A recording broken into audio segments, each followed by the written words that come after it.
casi todos los actores nacen, no se hacen, nacen, luego se perfeccionan. Tenía una presencia encima de un escenario y tenía una presencia delante de la cámara que está destinada a muy pocos. Aquella mirada que tenía él, que parecía que le salían chispitas en los ojos.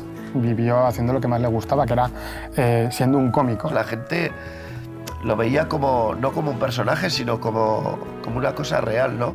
Mi madre, ¿no ve que está colorado? ¡Colorado! Pues no será del susto.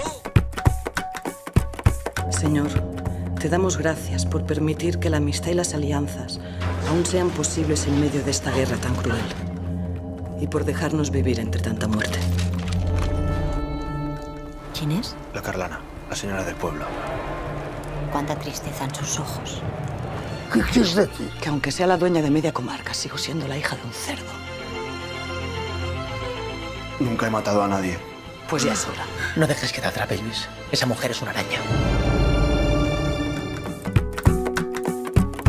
No me gusta vivir del recuerdo. Yo tampoco me gusta vivir pensando qué películas he hecho en mi vida. He hecho más de 40 películas, ¿no?